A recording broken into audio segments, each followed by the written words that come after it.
Bismillahirrahmanirrahim. Assalamualaikum warahmatullahi wabarakatuh. Perkenalkan, nama saya Anggi Rialdi Davi, NIM 11901212. Di sini saya membuat media pembelajaran berbentuk PowerPoint. Tugas ini semata-mata hanya untuk memenuhi tugas mata kuliah magang 1, dosen pengampu Ibu Farninda Aditya. Jadi kami disuruh bikin media pembelajaran. Nah, jadi maka dari itu saya bikin media pembelajaran berbentuk PowerPoint. Di sini saya membahas tentang bab 11, menelusuri tradisi Islam di Nusantara, kelas 9 SMP, semester genap, khususnya mata pelajaran PAI, Pendidikan Agama Islam. Pendidikan Agama Islam. Baik, kita langsung saja ke materi. Nah, kompetensi dasar 1. Peserta didik atau siswa kita itu dapat memahami tradisi Nusantara sebelum Islam. Yang kedua, peserta didik atau siswa kita itu dapat mengetahui akulturasi budaya Islam. Ketiga, peserta didik atau siswa kita dapat melestarikan tradisi Islam Nusantara. Itu untuk kompetensi dasar. Ya, selanjutnya yaitu tujuan pembelajaran. 1. Agar peserta didik atau siswa kita dapat memahami tradisi Nusantara sebelum Islam. Kedua, agar peserta didik atau siswa kita itu dapat mengetahui akulturasi budaya Islam. Ketiga, agar peserta didik dapat melestarikan tradisi Islam Nusantara. Ya, langsung saja kita ke materi 1, yaitu tentang tradisi Nusantara sebelum Islam. Ya, tradisi Nusantara sebelum Islam itu jauh sebelum Islam masuk dalam di Nusantara ini dan berkembang di Nusantara ini, masyarakat telah memiliki keragaman budaya dan tradisi. Bahkan sebelum agama Hindu-Buddha masuk ke Indonesia, masyarakat telah memiliki kepercayaan kepada benda-benda alam dan ruh nenek moyang. Kepercayaan kepada benda-benda alam dan ruh nenek moyang ini berpengaruh pada pola kehidupan masyarakat. Jadi banyak upacara ritual dilakukan sebelum melakukan kegiatan tertentu. Misalnya ritual sebelum melaksanakan hajatan, kelahiran, perkawinan, bahkan kematian, dan lain sebagainya. Nah, jadi tradisi ini mereka lakukan turun-temurun dari satu generasi ke generasi berikutnya. Mereka patuh menjalankan tradisi tersebut karena beranggapan jika terjadi pelanggaran akan mendapat kutukan dari arwah nenek moyang yang akibatnya akan mendatangkan bencana di tengah-tengah masyarakat. Jadi begitu ya anak-anakku sekalian, siswa-siswaku sekalian. Jadi jauh sebelum Islam itu masuk ke Nusantara dan berkembang di Nusantara, di Indonesia, di negara kita ini. Jadi masyarakat kita itu sudah ada yang namanya budaya dan tradisi. Dan bahkan sebelum agama Hindu-Buddha masuk ke negara kita di Nusantara ini, masyarakat kita itu sudah mengenal yang namanya, bahkan mempercayai kepada benda-benda alam dan ruh nenek moyang. Seperti mereka itu melakukan acara tradisi hajatan, bulan kelahiran, kan, perkawinan, bahkan kematian pun mereka lakukan tradisinya. Begitu juga misalnya di daerah saya, yaitu di Ketapang, di Kenawangan. Jadi ada acara kematian. Jadi kalau orang udah meninggal, jadi malamnya kita jamaah tahlilan, yasinan, untuk mendoakan arwah yang sudah meninggal. Itu. Jadi setiap daerah mestinya berbeda-beda ya untuk tradisi dan budayanya. Kalau tradisi di Sambas seperti apa, seperti di Sekawang seperti apa, Melawi bagaimana, tradisi dan budayanya, Kapuas Hulu, Sanggau, Sekadau, Ketapang, Kenawangan, dan lain-lain. Jadi setiap daerah mesti berbeda-beda tradisi dan budaya. Baik, lanjut. Nah, kemudian masuknya kebudayaan Hindu-Buddha dari India ke Nusantara melalui proses penyesuaian dengan kondisi kehidupan masyarakat. Tentu saja penyesuaian ini tanpa menghilangkan unsur asli budaya di Nusantara. Di antara pengaruh kebudayaan Hindu-Buddha dalam kebudayaan Indonesia, misalnya tampak pada seni rupa dan seni ukir. Di bidang seni rupa dan seni ukir ini terlihat pada relief atau seni ukir pada dinding candi. Sebagai contoh, pada relief Candi Borobudur tampak adanya perahu bercadik yang merupakan gambaran pelaut nenek moyang bangsa Indonesia. Terdapat pula relief yang menggambarkan riwayat Sang Buddha, sekaligus ada gambaran lingkungan alam Indonesia. Jadi masuknya agama Hindu-Buddha dari India ke Nusantara, ke Indonesia, jadi tidak menghilangkan unsur asli budaya di kita ini, ya. Nah, seperti itu. Nah, contohnya seperti relief pada candi, jadi ada tampak perahu bercadik, nah gitu, yang menggambarkan pelaut nenek moyang bangsa Indonesia. Jadi tidak semuanya diubah. Nah, jadi tidak menghilangkan unsur asli budaya kita. Tuh. Nah, kemudian pengaruh kebudayaan Hindu-Buddha juga tampak pada bidang seni bangunan, misalnya pada bentuk bangunan candi. Di India, candi merupakan kuil untuk memuja para dewa dengan bentuk stupa. Stupa itu kayak seperti bangunan suci tempat orang Buddha gitu. Nah, sedangkan di Indonesia, candi selain sebagai tempat pemujaan juga berfungsi sebagai makam raja atau untuk tempat menyimpan abu jenazah raja yang telah meninggal. Candi ini sebagai tanda penghormatan masyarakat terhadap sang raja. Nah, jadi begitu ya anak-anakku sekalian, siswa-siswaku sekalian, pengaruh kebudayaan Hindu-Buddha itu juga tampak pada seni bangunan. Nah, jadi India, di India, candi itu bukan hanya candi itu untuk pemujaan para dewa, kan? Nah, sedangkan di kita di Indonesia, di negara kita, candi itu bukan hanya sekedar untuk pemujaan para dewa, tapi untuk menyimpan abu jenazah sang raja yang telah meninggal. Nah, tujuannya sebagai untuk penghormatan masyarakat terhadap sang raja.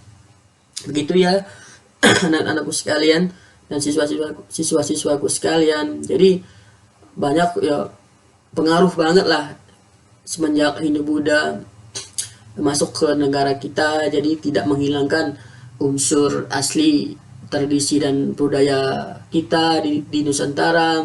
Nah, sedangkan di India itu candi ya, untuk tempat pemujaan para dewa. Nah, tapi di kita di Indonesia bukan hanya pemujaan para dewa saja.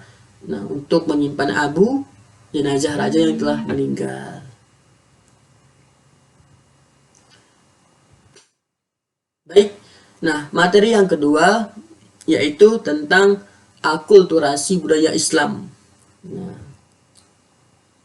Nah, akulturasi merupakan apa sih?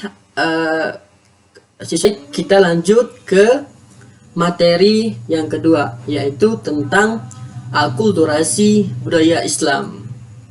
Nah, baik siswa-siswaku sekalian, anak-anakku sekalian, apa sih akulturasi itu? Nah, baik, akulturasi. Nah, mungkin kata-kata akulturasi ini baru ada yang sudah mendengar, ada yang belum mendengar. Nah, baik Bapak jelaskan apa itu akulturasi. Akulturasi merupakan proses percampuran antara unsur kebudayaan yang satu dengan yang lain.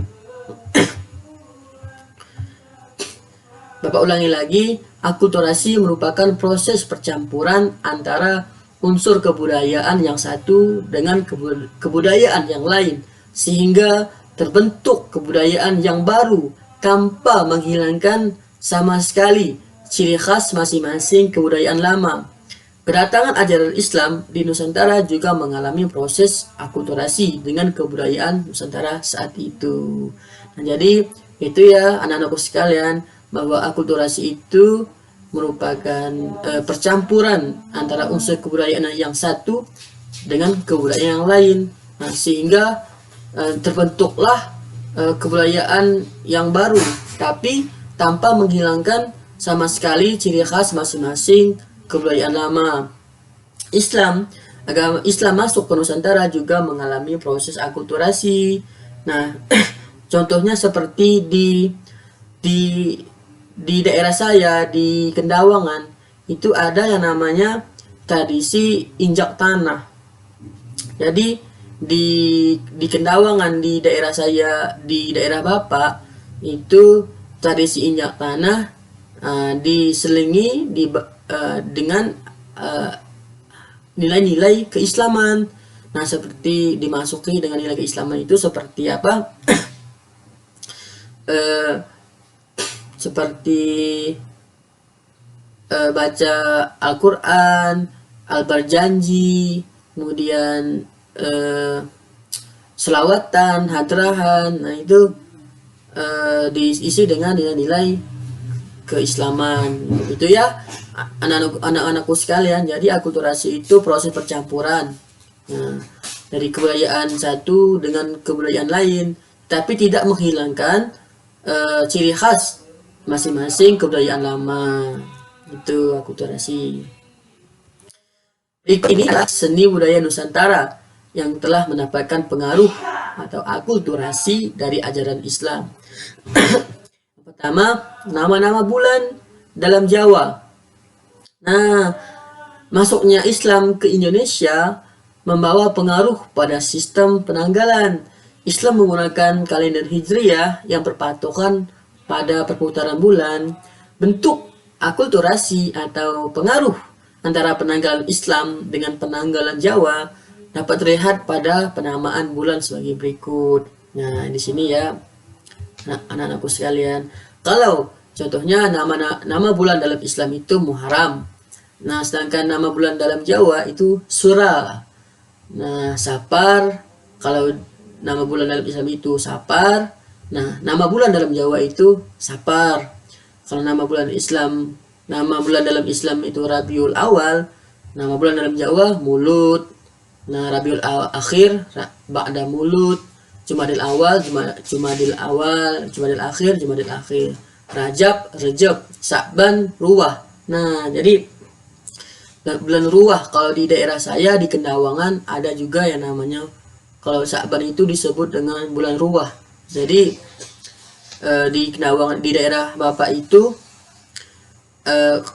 kita bulan Ruwah itu kita baca-baca selamatan, kita undang-undang orang, kita ngundang masyarakat untuk baca doa selamatan gitu. Kemudian habis selesai membaca doa selamatan itu mengasih ucapan terima kasih, itu dalam bentuk makan-makan. Itu kalau bulan Ruwah di daerah Bapak di Kendawangan. Baik. Yang kedua, seni bangunan masjid. Nah, wujud akulturasi terlihat dalam bangunan masjid kuno, yaitu dilihat dari bentuk bangunan, menara, dan letak masjid. Kebanyakan bentuk bangunan masjid di Indonesia, terutama di Jawa ya anak-anak, berbentuk seperti pendopo yang berbentuk bujur sangkar. Selain itu, atap masjid berbentuk tumpeng gitu ya, nasi tumpeng gitu kan, bentuk gitu. Nah, jadi dulunya itu masjid kita itu ya berbentuk pendopo kan. Nah, akhirnya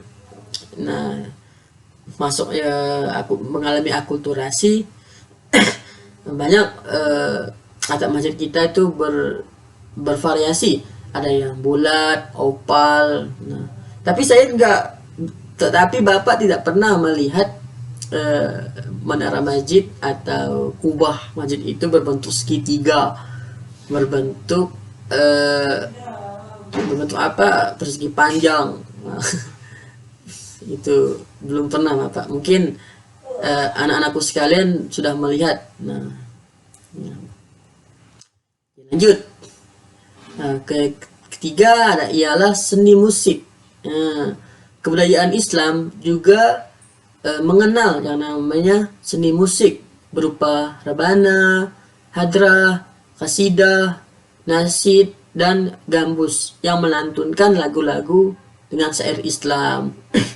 Nah, jadi siapa yang bilang gitu bahwa musik itu bid'ah, musik itu haram? Nah, itu persepsi yang tidak baik ya. Nah, karena kebudayaan Islam kita datang mengenal, kebudayaan Islam juga mengenal yang namanya seni musik. Nah, jadi musik berupa rebana itu, hadrah, kasidah, nasyid itu. Jadi musik itu, musik seperti apa yang tidak baik, yang dikatain bid'ah itu. Tidak semua musik itu bid'ah, tidak semua musik itu haram itu. Musik yang tidak baik itu seperti kita seperti musiknya itu, nyanyiannya itu ya menghina agama, menghina etis, menghina negara, itu bisa dikatain tidak baik gitu. Jadi jangan sampai kita itu sekali mengatain musik itu haram, musik itu bid'ah. Tapi pada kenyataannya Islam datang ke Nusantara itu juga mengenal yang namanya musik, seni musik itu. Nah, seperti hadrah. Nah, mungkin anak-anakku sekalian sudah mendengar, sudah melihat itu yang namanya hadrah. Hadrah itu adalah salah satu jenis alat musik yang bernafaskan Islam. Seni suara yang diiringi dengan rabana, perkusi dari kulit hewan. Nah, seperti yang ada di gambar di samping ini ya, anak-anakku sekalian. Jadi kulit ini ya, alat ini dibuat dari kulit hewan. Biasanya dari kulit hewan sapi. Jadi kulitnya itu dijemur selama 1 bulan bahkan lebih. Nah, kalau sudah waktunya dibikin ya, jadi langsunglah dibikin kayak gini yang berbunyi indah. Jadi mestinya setiap nada 1, nada 2, nada 3 itu mestinya berbeda-beda pukulannya. Itu. Maka dari itu terbentuklah indahnya lantunan bunyi yang dihasilkan dari hadrah karena pukulannya berbeda-beda gitu. Ada juga di tempat Bapak itu di Kendawangan ada yang namanya gendang tar. Gendang tar. Jadi gendang tar itu dimainkan 3 orang. Nah, jadi 3 orang, masing-masing nadanya itu, masing-masing pukulannya itu berbeda-beda. Ada indu, kemudian ada 2, ada nige, kata orang kami, kata orang Kendawangan, gendang tar Melayu gitu.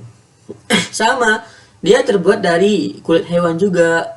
Nah, tetapi di dalamnya itu berbeda. Kalau hadrah itu tidak ada kalau masyarakat Kendawangan. Oke ya. Nah, lanjut. Nah, kalau di Bapak itu ada yang namanya gendang tar Melayu. Nah, seperti itu. Oke, lanjut. Nah, yaitu ke materi yang ketiga, yang terakhir, itu melestarikan tradisi Islam Nusantara. Nah, jadi kalau kita berbicara tentang Nusantara, artinya kita berbicara tentang Indonesia, negara kita ini. Di mana negara kita ini banyak sekali tradisi, tradisi dan kebudayaan yang ada. Mestinya setiap daerah itu memiliki tradisi dan kebudayaan yang berbeda-beda. Di Ketapang beda, di Kedawangan juga beda, Sambas, Singkawang, Pontianak, Kaposulu, Melawi, Sekadau, Sanggau, Tayan itu mesti tradisi dan kebudayaan Islamnya itu berbeda-beda. Nah, maka dari itu, ayo jangan pernah malu, jangan pernah takut, jangan pernah gengsi untuk kita melestarikan tradisi Islam, budaya Islam di Nusantara ini. Nah, baik, tradisi. Nah, anak-anakku sekalian sudah mendengar istilah tradisi. Nah, kalau belum, nah Bapak kasih penjelasan. Nah, tradisi adalah kebiasaan atau adat istiadat yang dilakukan turun-temurun oleh masyarakat. Maksudnya oleh nenek moyang kita, itu diturunkan oleh nenek moyang kepada kita sampai saat ini. Sebagaimana diketahui bahwa sebelum Islam datang, masyarakat Nusantara sudah mengenal berbagai kepercayaan dan memiliki beragam tradisi lokal. Nah, jadi seperti itu anak-anakku sekalian, tradisi itu kebiasaan atau ada istiadat kita yang diturunkan oleh nenek moyang kita, pada masyarakat saat ini.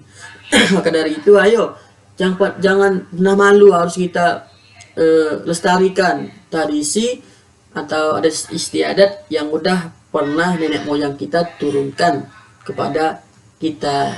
Jangan sampai hilang di telan dunia maju ini, anak-anakku sekalian. Nah, Islam datang pun masyarakat Islam datang ke Nusantara ini itu ada memasuki tradisi seperti nilai-nilai keislaman itu. Nah, kemudian melalui kehadiran Islam, maka percayaan dan tradisi di Nusantara membaur dan dipengaruhi nilai-nilai Islam. Nah, jadi Islam masuk, maka kepercayaan dan tradisi adat istiadat budaya di negara kita, di Nusantara ini, nah bergabung, itu membaur menjadi satu dan dipengaruhi nilai-nilai Islam. Nah, ini sebagai metode para ulama, para wali kita untuk mendakwahkan agama Islam. Pada saat itu kan masyarakat pada zaman dahulu itu suka hidup wayangnya. Nah, maka dari itu wali kita melihat situasi. Nah, para wali kita, wali Songo itu membuat wayang, bermain wayang. Mereka menceritain tentang sejarah Islam, mereka menceritakan tentang sejarah perjuangan Islam. Nah, sehingga tujuannya untuk memperkenalkan Islam di masyarakat. Pada saat itu mereka mempercayai berbenda alam gitu, pada roh-roh itu, belum percaya ke adanya Tuhan. Itu kondisi situasi masyarakat kita pada dahulu. Nah, maka dari itu para wali kita itu melakukan metode seperti wayang tersebut. Nah, mereka perkenalkan Islam melalui wayang. Maka dari itu dipengaruhilah dengan nilai-nilai Islam itu. Kemudian lambat laut, nah itulah mulailah Islam itu ada gitu, mulailah Islam itu dikenal, mulailah Islam itu diterima gitu. Andaikan Islam itu masuk dan langsung mengubah ajaran tradisi atau adat istiadat budaya pada saat itu, mungkin Islam tidak diterima, mungkin Islam diusir, karena langsung memusnahkan secara total tradisi yang telah ada di masyarakat. Sebenarnya tidak boleh. Nah, maka dari itu para ulama itu, para wali kita itu tidak memusnahkan secara total tradisi yang telah ada di masyarakat yang ada pada saat itu. Nah, lanjut. Nah, kemudian contohnya. Nah, jadi banyak sekali ya anak-anakku sekalian, tradisi atau budaya Islam yang berkembang hingga saat ini. Nah, semuanya mencerminkan kekhasan daerah atau tempat masing-masing. Jadi begitu. Jadi setiap daerah, setiap kecamatan, kabupaten, provinsi itu memiliki tradisi atau kebudayaan Islam yang berbeda-beda. Di Ketapang berbeda, di Sambas beda, Singkawang beda, Pontianak beda, kemudian Kapuas Hulu beda, kemudian Melawi beda, Sanggau, Sekadau, Tayan itu berbeda-beda. Nah, jadi di sini Bapak mengambil dua sampel, dua contoh saja untuk tradisi atau budaya Islam yang berkembang. Yang pertama, nah, yaitu halal bin halal, halal bi halal. Nah, halal bi halal ini dilakukan pada bulan Syawal, berupa acara saling maaf-maafan. Biasanya tradisi ini kaitannya dengan Lebaran Idul Fitri maupun Idul Adha. Nah, beberapa bulan yang beberapa minggu bahkan bulan yang lalu kita sudah masuk bulan Lebaran. Nah, Lebaran, nah kan kita ada itu yang tradisi maaf-maafan. Kita habis sholat Id itu kita maaf-maafan sama tetangga, kalau makan kue Lebaran. Habis itu kalau sudah selesai kita jalan lagi ke rumah tetangga berikutnya dan seterusnya. Itu lebih halal maaf-maafan. Yang kedua, tabut atau tabik. Nah, tabut atau tabik adalah upacara tradisional masyarakat Bengkulu untuk mengenang kisah kepahlawanan dan kematian Hasan dan Hussein bin Ali bin Abi Thalib, cucu Nabi Muhammad SAW. Nah, tuh. Nah, sekian dan terima kasih kepada anak-anakku sekalian. Maka dari itu, sekali lagi Bapak mengajak kepada anak-anakku sekalian ini, ayo kita lestarikan budaya kita lestarikan tradisi kita. Jangan pernah malu, jangan pernah gengsi, jangan tidak mau. Jadi kita harus melestarikan supaya apa? Supaya tidak hilang di dunia maju. Nah, tradisi dan budaya ada syariat kita ini supaya tidak hilang. Bahkan ada beberapa kebudayaan tradisi menurut Bapak yang udah hilang, seperti di daerah Bapak, yaitu di Ketapang, di Kendawangan. Itu ada yang namanya tradisi Genang Tar Melayu. Jadi Genang Tar Melayu itu pemainnya itu sudah tua-tua gitu, udah lanjut usia. Jadi untuk anak-anak muda itu tidak mau belajar, tidak mau untuk mengembangkan lestarikan itu yang Bapak takutnya apa? Takut hilang gitu. Ketika kita mau belajar, artinya kita itu mau udah ada usaha untuk melestarikan. Nanti kalau seandainya yang mereka ini sudah tiada, sudah meninggal, artinya kita yang meneruskan tradisi ini. Kalau bukan kita, itu siapa lagi? Kalau bukan sekarang, kapan lagi kita untuk melestarikan tradisi, kebudayaan, atau adat istiadat kita. Baik, terima kasih kepada anak-anakku sekalian. Sekian dan terima kasih. Ada pertanyaan? Ya, kalau tidak ada pertanyaan, Bapak akhiri. Sampai bertemu di minggu depan dengan suasana kelas yang semangat, dengan belajar yang semangat. Baik, Bapak akhiri. Wabillahi taufiq wal hidayah. Wassalamualaikum.